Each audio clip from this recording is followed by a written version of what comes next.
जय हिंद। क्लास 10 का जो एग्ज़ाम आप लोग का आज हुआ, हाफ ईयरली एग्ज़ाम, जिसमें हम लोग सबमिटिव असाइनमेंट 1 का जो एग्ज़ाम हुआ था, उसका सोशल साइंस का हम लोग आंसर जो है वो देखेंगे कि किसका क्या आंसर हुआ। और आप लोग जो है वो कमेंट जरूर करके बताइएगा कि कितना सही हुआ, किनका कितना गलत हुआ। सो ठीक है, देखिए मिलाइए कि कितना सही हुआ कितना गलत हुआ। तो फिर चलिए शुरू करते हैं। तो सबसे पहला प्रश्न आता है कि यंग इटली सोसाइटी की स्थापना किसने की थी। तो यंग इटली सोसाइटी का स्थापना जो है वो मैजीनी के द्वारा किया गया था, तो मैजीनी हो जाएगा।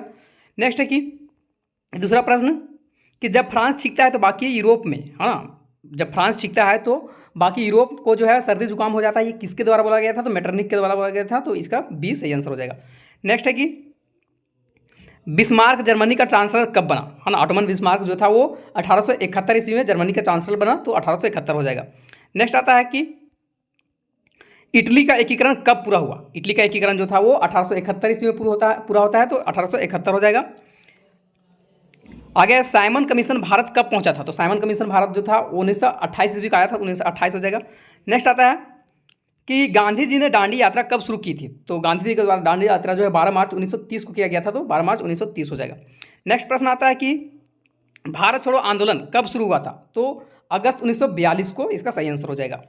8वां नंबर प्रश्न आता है कि भारतीय राष्ट्रीय कांग्रेस की स्थापना कब हुआ था, किस वर्ष हुआ था। तो 1885 में हुआ था, 1885 हो जाएगा। नेक्स्ट प्रश्न आता है 9 नंबर कि अमेरिका में ब्रिटेन वुड्स समझौता कब हुआ था। तो 1944 में हुआ था, 1944 का सही आंसर हो जाएगा। नेक्स्ट प्रश्न आता है कि अमेरिका के किस क्षेत्र में सोने का शहर कहा जाता है, मतलब अमेरिका का कौन जो है उसको सोना का शहर बोला जाता है। तो एल डोराडो इसका सही आंसर हो जाएगा। आगे है किसने कहा कि संसाधन होते नहीं बनते हैं, है ना, संसाधन जो बनते हैं। तो जिमरमैन, है ना, ये किसके द्वारा बोला गया था। नेक्स्ट प्रश्न आता है कि लो अयस्क किस प्रकार का संसाधन है। तो अनवीकरणीय संसाधन है। आगे प्रश्न आता है कि पंजाब में भूमि निम्नीकरण का निम्न में से मुख्य कारण क्या है। तो अधिक सिंचाई। बहुत सारा ऐसा क्वेश्चन है कि जो हम बताए थे और यहाँ मैच कर रहा है। ज्वारीय ऊर्जा निम्न में से किस प्रकार की संसाधन है। तो पुनः पूर्ति योग संसाधन है। नेक्स्ट आता है कि कौन सा ऊर्जा स्रोत अनवीकरणीय योग है ना। तो कोयला जो है वो अनवीकरणीय योग है ना। जल तो नवीकरणीय है, सौर ऊर्जा पवन ये नवीकरणीय, कोयला अनवीकरणीय है। नेक्स्ट प्रश्न आता है कि निम्न में से कौन सा संरक्षण तरीका समुदाय के प्रत्यक्ष भागीदारी नहीं करता है। तो वन पशु विहार का परिसीमन। आगे प्रश्न है कि जो प्रजाति जो है विलुप्त होने के खतरे में है और उन्हें क्या कहा जाता है। तो संकटग्रस्त प्रजाति बोला जाता है, डी हो जाएगा। आगे 18 नंबर की एशियाई चीता को भारत में किस वर्ष विलुप्त घोषित जो है वो कर दिया गया था, है ना। तो 1952 में जो था पूरा का पूरा इसको विलुप्त कर दिया गया था। नेक्स्ट प्रश्न आता है कि रियो डी जेनेरो पृथ्वी सम्मेलन कब आयोजित किया गया था। तो 1992 में किया गया, 1992 हो जाएगा।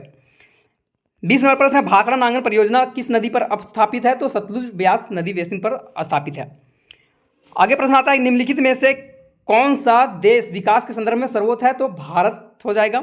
यहाँ भूटान होना चाहिए, है ना। ऑप्शन में भूटान होता तो भूटान ही होता, लेकिन पाकिस्तान तो नहीं है, श्रीलंका या भारत हो सकता है।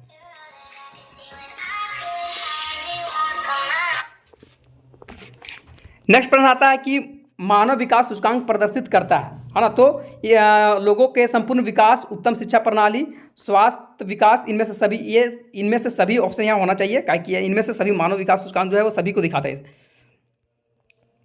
आगे है निम्नांकित में से किसे और औसत आय कहा जाता है, मतलब किसको जो है औसत आय बोला जाता है यहाँ। तो प्रति व्यक्ति आय को जो है वो औसत आय बोला जाता है, तो प्रति व्यक्ति आय हो जाएगा इसका सही आंसर। आगे है 24 नंबर प्रश्न की मानव विकास रिपोर्ट किसके द्वारा जो है वो तैयार किया जाता है। तो यूएनडीपी के द्वारा तैयार किया जाता है। आगे प्रश्न है 25 नंबर की हम किसी देश के प्रति व्यक्ति आय की गणना कैसे कर सकते हैं। तो किसी देश के कुल आय को कुल जनसंख्या से भाग देकर। आगे है 26 नंबर प्रश्न कि निम्नांकित में से किस राज्य का साक्षरता दर अधिक है। तो केरल में सबसे ज्यादा साक्षर लोग हैं, तो केरल हो जाएगा। 27 नंबर प्रश्न आता है कि राष्ट्रीय ग्रामीण रोजगार गारंटी अधिनियम के अंतर्गत कितने दिनों का रोजगार मिलने का जो है गारंटी दिया जाता है। तो 100 दिनों का रोजगार मिलने का गारंटी दिया जाता है, 100 दिन का हो जाएगा। नेक्स्ट प्रश्न आता है कि जीडीपी का विस्तारित रूप निम्न में से कौन सा है। तो सकल घरेलू उत्पाद को जीडीपी बोला जाता है। नेक्स्ट प्रश्न आता है कि प्रच्छन्न बेरोजगारी का मतलब ऐसी स्थिति है जहां लोग क्या करते हैं, नियोजित हैं पर लेकिन उत्पादक शून्य है, सी नंबर हो जाएगा। नेक्स्ट प्रश्न आता है कि सार्वजनिक क्षेत्र में उद्यमों का मकसद क्या है। तो सामाजिक कल्याण और सुरक्षा। आगे बेल्जियम को स्वतंत्रता जो है वो कब प्राप्त हुआ था। तो 4 अक्टूबर 1830 को स्वतंत्रता जो था वो प्राप्त हुआ था। बेल्जियम में निम्न में से कौन सी भाषा बोली जाती है? तो बेल्जियम में डच, फ्रेंच और जर्मन तीनों भाषा बोला जाता है, तो इनमें से सभी हो जाएगा। आगे है 33 नंबर प्रश्न कि कौन सा भाषा समूह ब्रुसेल्स में बहुसंख्यक है? तो ब्रुसेल्स में बहुसंख्यक जो है वो फ्रांसीसी मतलब फ्रेंच भाषा है। 34 नंबर प्रश्न आता है कि 1956 में श्रीलंका के किस भाषा को एकमात्र राजभाषा घोषित कर दिया गया था? तो सिंहली हो जाएगा इसका सही आंसर। 35 नंबर प्रश्न है कि बेल्जियम में फ्रेंच भाषा बोलने वाले कितने प्रतिशत लोग हैं? तो 40%। आगे 35 हो गया। 36 नंबर प्रश्न आता है कि भारत में कैसी शासन व्यवस्था है? तो संघात्मक शासन व्यवस्था है। भारतीय संविधान द्वारा विधायी शक्तियां का विभाजन कितनी सूचियों में किया गया है? तो 3 सूची में किया गया है ना, संघ सूची, राज सूची और संवर्ती सूची। आगे है कि किस भाषाओं को अनुसूचित भाषा का मतलब कितनी भाषाओं को है ना अनुसूचित भाषा का दर्जा दिया गया? तो 22 भाषा को। नेक्स्ट प्रश्न आ जाता है कि ग्राम पंचायत का बैठक का अध्यक्ष कौन करता है? तो सरपंच हो जाएगा इसका सही आंसर। 40 नंबर लास्ट प्रश्न है कि पंचायती राज का प्रमुख इकाई क्या है? तो ग्राम सभा। तो ये 40 प्रश्न था, आप लोग का आंसर बता दिए हैं। आप लोग जो है जरूर से जरूर कमेंट कीजिए और बताइए कि मतलब आपका कितना सही हुआ है ना। नेक्स्ट हम लोग मिलते हैं दूसरा सब्जेक्ट के साथ में, तब तक के लिए जय हिंद जय भारत।